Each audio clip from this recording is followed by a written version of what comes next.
it's all because of me. It's been so eyes, hiding places, still nights, endless waiting, in and out of sleep. Will it always be a mystery? Will there always be a missing part of me? Thinking back on all the things I couldn't see in front of me, a mystery.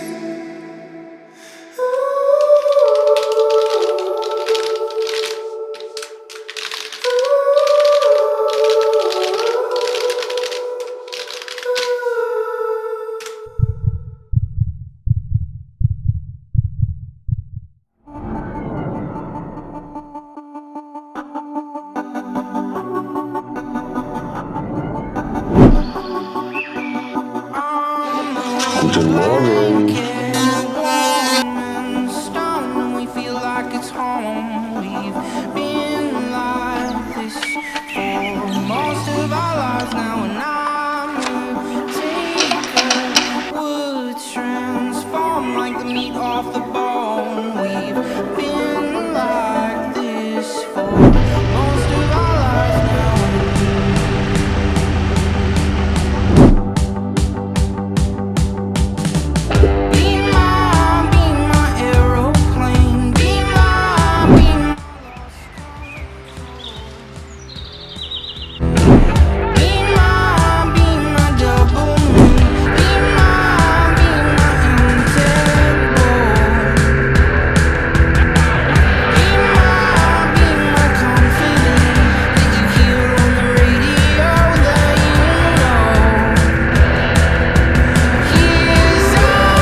So, meine Lieben, die Anfahrt über Österreich hat geklappt. 744 Kilometer und davon gute 680 nur per Autobahn. Also das ist schon eine Nummer, ne? Also da ist man abends fix und fertig. Gute 4, 5 Pausen, 3 Tankstopps, 15 bis 17 Euro, teilweise auf der Autobahn über 1,50 der Liter. Ich war 7 Stunden 36 Minuten unterwegs. Ja, und reine Fahrzeit waren, glaube ich, über 5 Stunden. Jetzt bin ich tatsächlich fix und fertig. Es ist jetzt 20 Uhr durch und ich plane den morgigen Tag. Morgen geht's auf jeden Fall auf den Großglockner hoch. Die geplante Route morgen hat einen Kurvenwert von 122. Das ist ein Top-Wert. Höher geht, glaube ich, meines Erachtens nach nicht. Wenn du Interesse hast an der GPX-Datei, schau mal in der Videobeschreibung unten. Ich verlinke sie dir und da kannst du sie downloaden. Ich mache die Augen zu. Bis gleich. Ciao, ciao.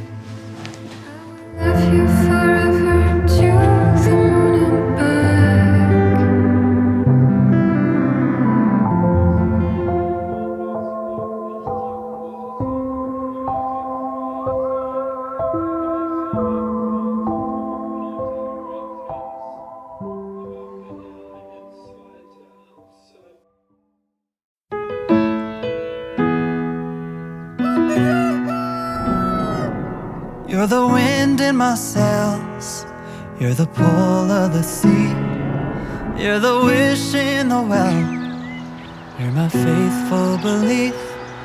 If the whole wide world was offered to me, still you'd be all I need. You're the first of the year, a warm kiss in the cold.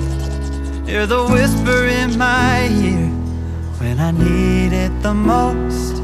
If I was cast on an island and could only bring one thing, still you'd be all I need. All I need.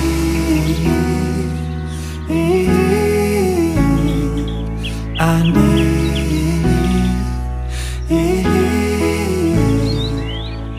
How do I say how much you really mean when I can't find no words to speak? Just know you're all I need.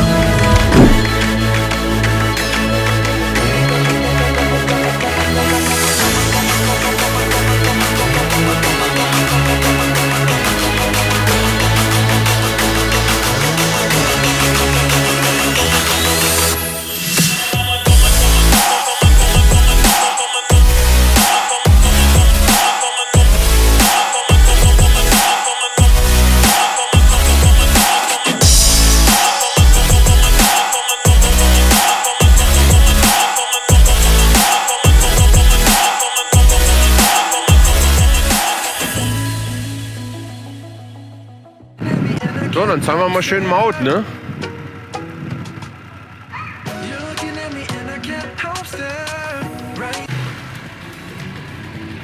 Guten Morgen. Haben wir die Nockalm gleich mit bei? Ne?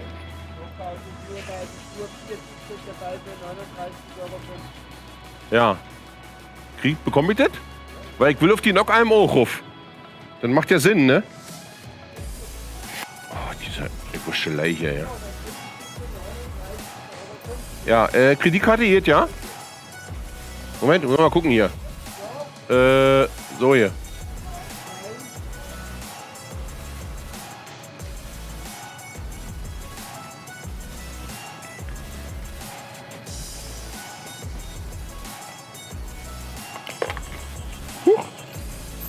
Huch, jetzt landet es jetzt schon unten. Ach ja, da steht ein 50 Cent, das wäre ganz nett. Gucken Sie mal da. Das ist aber lieb. Danke, danke, danke. Ja. Danke, ciao.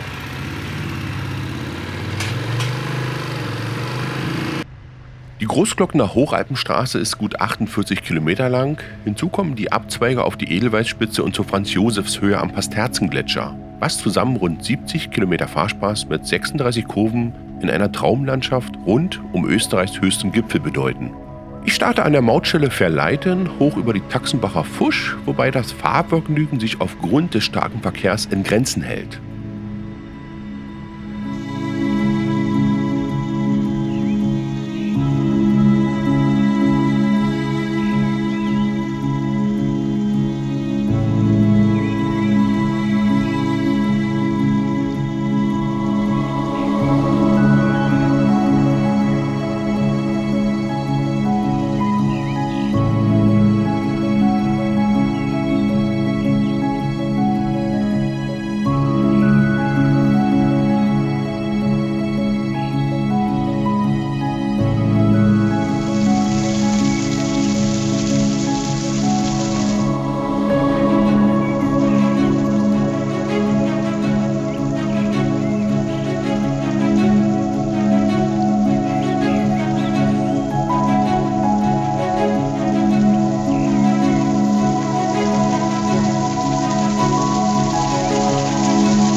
So, und ich bin auf den letzten Metern des ersten Ziels meiner Alpentour, der Edelweißspitze auf 2572 Metern.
Die Kraft der Berge zieht mich in den Bann.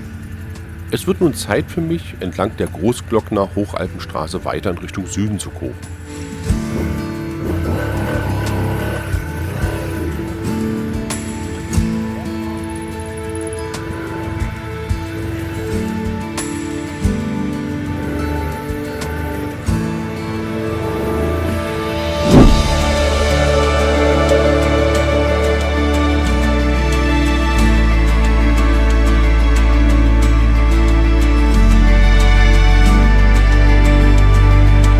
Es geht vorbei an der Fuscher Lacke, ein kleiner Gebirgssee in 2262 Metern Höhe.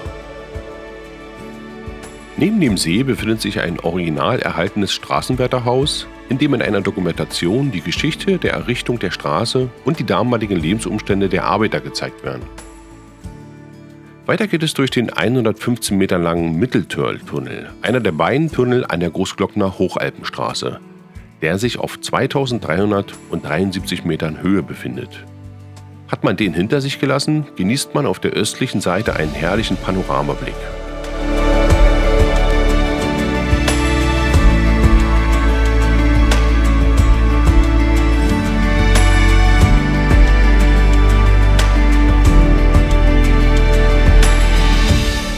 Da benimmt man Kurve an Kurve mit, bevor der Hochtortunnel auf 2504 Meter mit einer Länge von 302 Meter, der übrigens die Bundesländer Salzburg und Kärnten trennt, den Blick auf das Skigebiet Heiligenblut freilegt.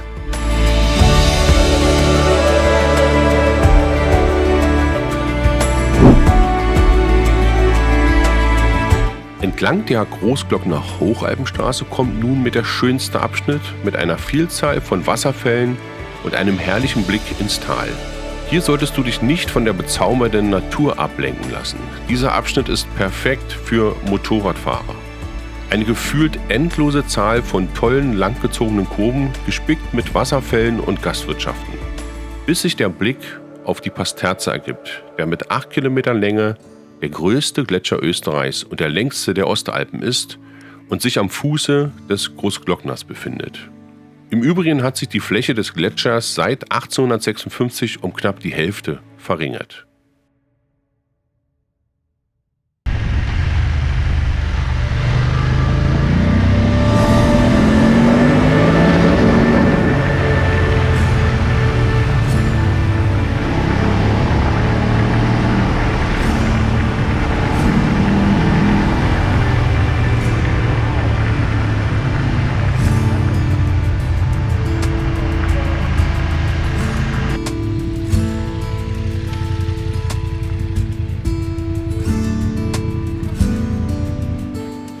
So, Hotelzimmer Nummer 2.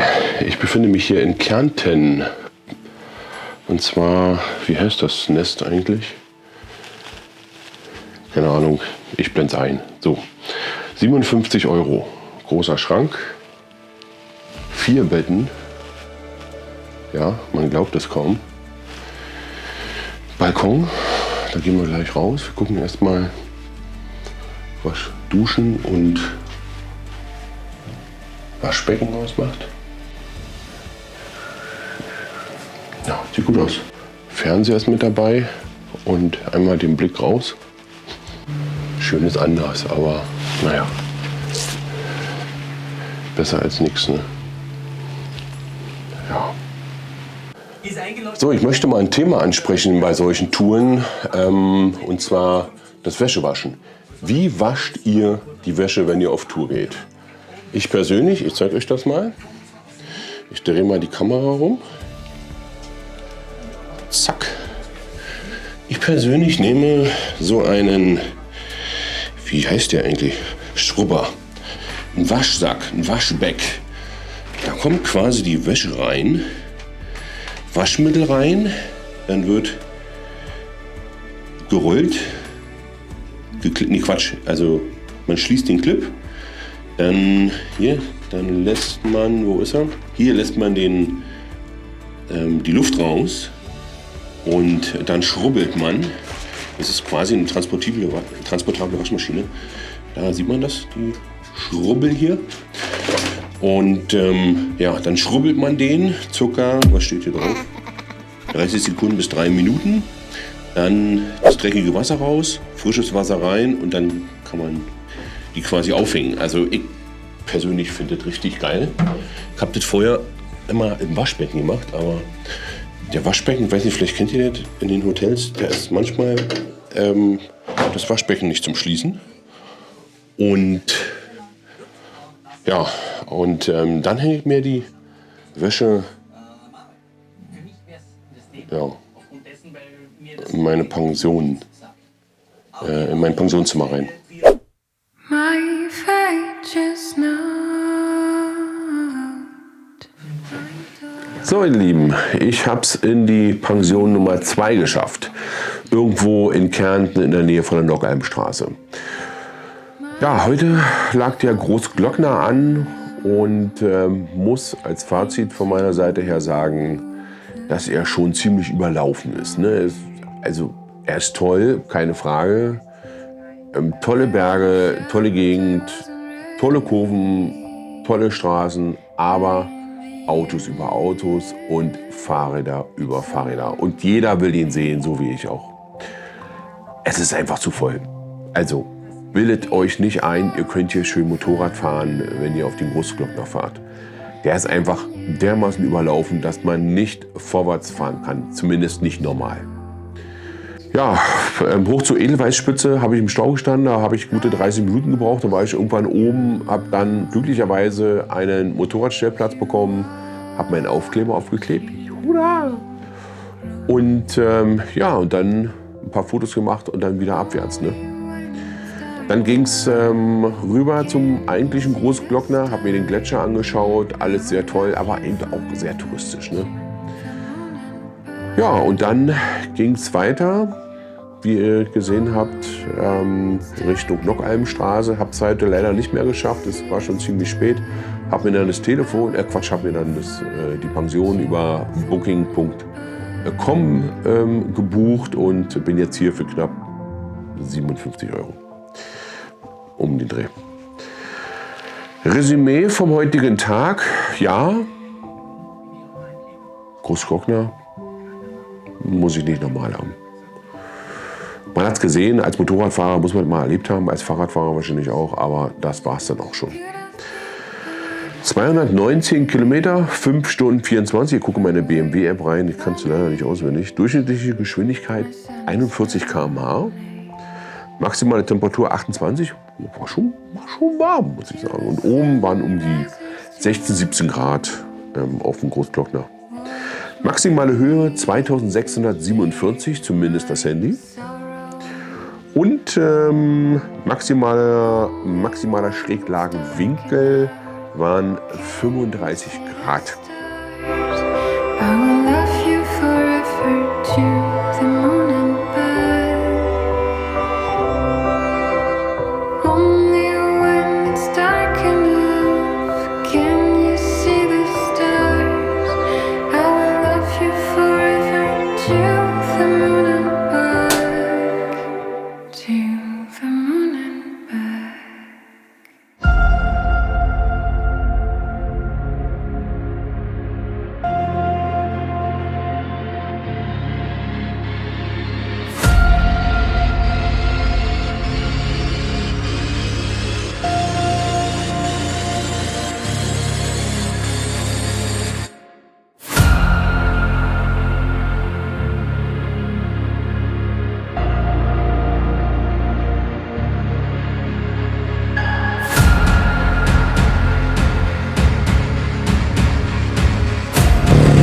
Nein, 70.